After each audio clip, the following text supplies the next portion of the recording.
Good evening, everybody. Thank you for joining us. We are in Hebrews chapter 11 for our seventh part of this chapter. We are moving right along, however. We should be getting through it pretty soon. This week we're going to talk about Joseph, and next week we will talk about Moses. So let's go to Hebrews 11, and we're going to just look at verse 22 this week. Hebrews chapter 11. Verse 22, and like I said, next week we'll talk about Moses, and that's a longer passage of Scripture. So we'll get to that, and then we will close it out probably the week after. So this week, next week, and the week after, maybe possibly the week after that, but I doubt it. So 3 more weeks of Hebrews 11, and then we'll get to Hebrews chapter 12. And Hebrews 13. So we're getting pretty close to the end of this wonderful letter. But Hebrews chapter 11 and verse 22. Once again, we see that phrase, by faith. So go back if you want to read Hebrews 11 and 1. Now faith is the assurance of things hoped for, the conviction of things not seen. Skip down to verse 6. And without faith it is impossible to please him. For whoever would draw near to God must believe that he exists and that he rewards those who seek him. So, again, that's the definition of faith. It's a different definition than what the world goes with. Don't care what the world says about faith, other than just to know how they think of it and how we need to correct that if it's in our hearts, or if we're talking to someone, how they need to see how God defines faith, how the Bible defines faith. Because our definition of terms are going to oftentimes, if we are not defining terms in the same manner, we are going to have pretty bad miscommunication. So we need to know what the terms are, we need to know what the definitions are, and therefore it gets a little bit easier to communicate with one another. Now, in verse 22, he says, by faith Joseph at the end of his life. So we're not going to talk about Joseph's life when he was a teenager and all of the dreams and things like that. I encourage you to go back and review all that stuff. It's in Genesis, towards the end of Genesis. Wonderful story about Joseph, the kind of person Joseph was. I will say this: no matter what situation Joseph found himself in, he was consistent. He was faithful. He grew. He was kind of a bratty guy there when he was younger, like most of us are, and of course we could see how that could happen with the way that he was raised to be the favored child. But he grew, he matured, he became a leader, but he was always faithful to God. That never changed. Even when things were going on around him, that other people were having good things happen to them that probably didn't deserve it, Joseph kept being in that prison. Joseph kept being a slave. He just kept on doing what God wanted him to do. His whole life that we have recorded before us in Genesis is one of faith, and that even includes up to the point of his death. So we're going to turn to Genesis chapter 50, because it says, by faith in 11:22, Joseph at the end of his life made mention of the exodus of the Israelites and gave directions concerning his bones. He knew the promise. The promise was his people were not going to stay in Egypt. God told Abraham that there would be a while that his descendants would go into a foreign land, and they would be there for hundreds of years, and then God would bring them up. Joseph knew this, and he knew because he would have been told this by his grandfather Isaac, more than likely, and his father Jacob. They didn't have scriptures written down. It was oral tradition at that point, so he would have known these things because of what had been told him.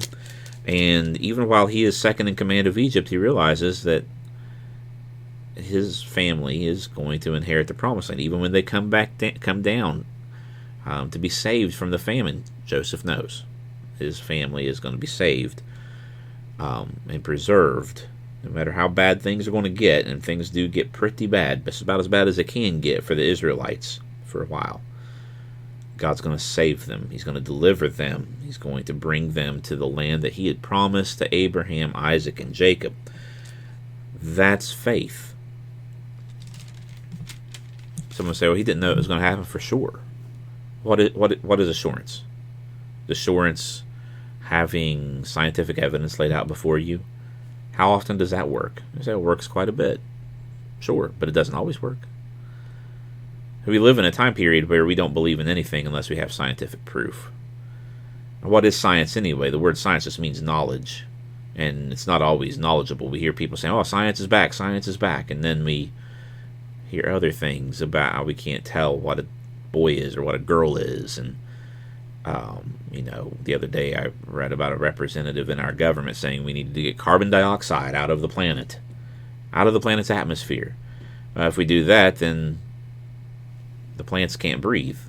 Animals, human beings as well, we produce carbon dioxide when we breathe. The plants take that in, and what do they do with the carbon dioxide they give them? They turn it into oxygen.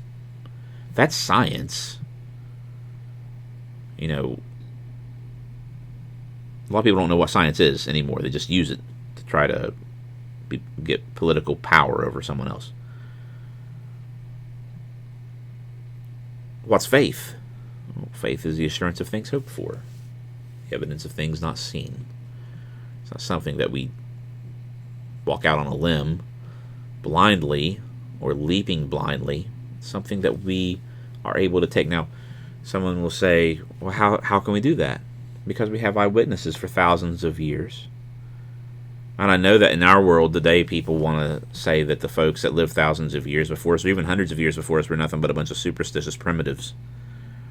And yet, does that really ring true? There were superstitious, primitive-minded people hundreds and thousands of years ago.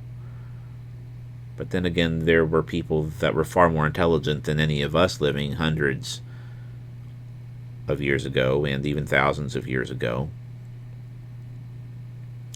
Are there not superstitious, primitive people living in our world right now? And I'm not just talking about, the tribes that may live in the wilderness in Africa and Asia and Australia or South America.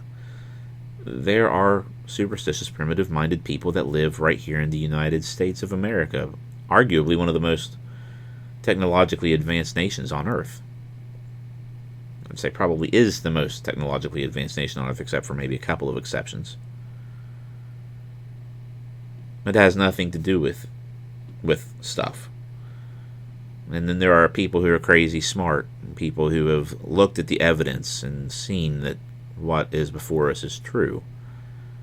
We have thousands of years of eyewitness reports laid down before us about who God is, who Jesus is. And so therefore our faith is the assurance of things hoped for, the evidence of things not seen by us, but things that have been seen by others and have been passed down. Now, Joseph, in Genesis chapter 50, starting in verse 22, says, Joseph remained in Egypt and his father's house. Joseph lived 110 years. I mean, we've actually probably have known folks that have gotten close to that. And there are actually people who live longer than that in our world, even now. So we're getting down to where, people live typically even now. And Joseph saw Ephraim's children of the third generation, the children also of Machir, the son of Manasseh, who counted as Joseph's own. So there's a little bit of information there that we overlook a lot. And Joseph said to his brothers, I'm about to die. So he's one of the youngest, but he still has brothers that are still living.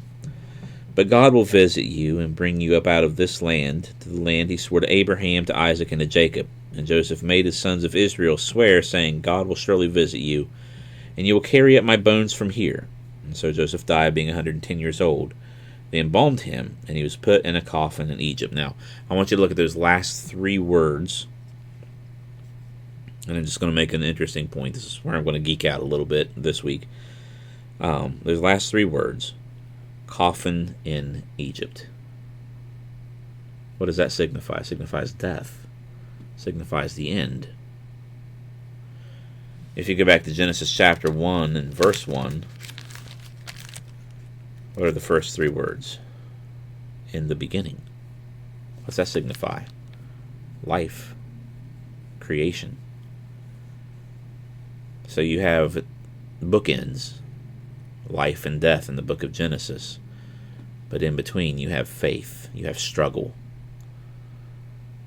These men were not perfect. These women were not perfect.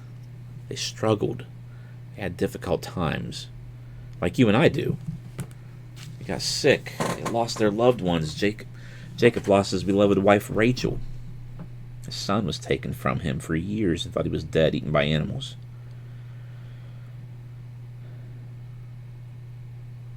Jacob thought that his entire family would be wiped out by an enemy force. Abraham couldn't, and his wife didn't have children. God kept telling him he would, but he thought God would deliver a little faster than he did. It was a struggle. All these folks struggle just like you and I struggle. It did not take away their faith, but their faith is what got them through. Joseph here is showing his faith because he knew what his father had told him. And he believed in God. And by faith he understood that there would come a day, he knew it would be a few hundred years from the time of his death, that Egypt, that the people would still, that his family, including his ancestors, his descendants rather, would continue to live in Egypt, and even as slaves. God was going to come and deliver them, and he was going to bring them to the promised land. Now, when you get to the end of the Exodus, not the book of Exodus, but when you get to the end where Moses has confronted Pharaoh, and you've got the 10 plagues, and Pharaoh finally lets Moses and the Israelites go, we understand that Moses went, collected the bones of Joseph, which indicates that he would have been in a prominent place, and he would have been because he was the second in command under Pharaoh, ruled the entire nation, just didn't rule over Pharaoh. He collected the bones of Joseph, and they took them with them in the wilderness. And then when you go into Joshua, we see that they buried Joseph's bones with his family. He did not want to stay in Egypt where he ruled, because he understood that what he was doing in Egypt was God's providence. Did he always understand that? Probably not. Not when he was younger and he was first sold into slavery. But within just a while after that, he realized that this was where God wanted him to be at a specific time, so that he could fulfill a mission that God had designed for him. He understood that though he was prominent in Egypt, it was more about God. It was all about God. God was using him in his life to fulfill the promise that he made all the way back to Abraham. And he wanted his bones, even his bones, his body, what was left of him, to be buried in that promised land that God had swore on oath that he would give to his people. Because Joseph was part of the story. And that meant so much more than anything, any political power that he had in Egypt. When we look at Joseph's life, and we understand that his was a life of faith. And he did have political power and sway. Unfortunately, there's so many now, it does seem, that put their faith in political power rather than in God. And political power has to be there. We can't have life in this present world without some form of politics. Things will get crazy without them. Crazy, I should say crazier. Unfortunately, we're living in a time that even many Christians put their faith in whoever it is that's in power. That should never be. Our faith belongs to God. Even when things get rough, our faith needs to be put in Him, realizing that His promise is not to make life easy while we're on the earth. Things could get really hard. Things could get as bad as they could ever get. It's possible that they will. But we need to use the example of Joseph here and realize that despite whatever Satan and the world throws at us, God is still on his throne, and his promise still endures. And we're part of the story too. We're not Joseph, but we're part of the story because the promise belongs to us as Christians. We're part of the other nations that have been blessed by Jesus. And we are able to continue to bless others when we bring others to Christ. What will, if there would be, and of course we're told that there is the Lamb's Book of Life, if it tells a story about your life, what would it say? By faith, such and such did what? What would that be? What would that be? What would be your answer? What would be the answer there? What would your story start off with?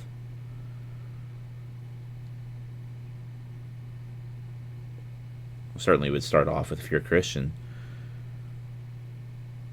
you have to become a Christian by faith. By faith, such and such put their hope in Jesus, and then we go from there. Because faith is more than just going to church, right? It's how we live our lives. It's how we determine our steps. Joseph shows us that, and there are many others who do the same thing. We don't have time to get into any others other than Moses. We're going to get into that next week and briefly mention a few the week after. I want to continue to encourage you to have faith. Live by faith. Walk by faith. Because as we're told in the New Testament, it is our faith that will overcome this world. And we don't live in Egypt, but we do live in an area of time, and we always will, that goes against the will of God. It's always up to us to make sure that we submit to the will of God by our faith. Thank you for listening this evening, and again, just keeping on. We'll see you next week, Lord willing. If anyone has need of anything, or if anyone wants to be baptized for the remission of sins, we encourage you to let that need be known. I hope you all have a good week, and stay safe and stay well, and we will see you soon. God bless, and bye-bye.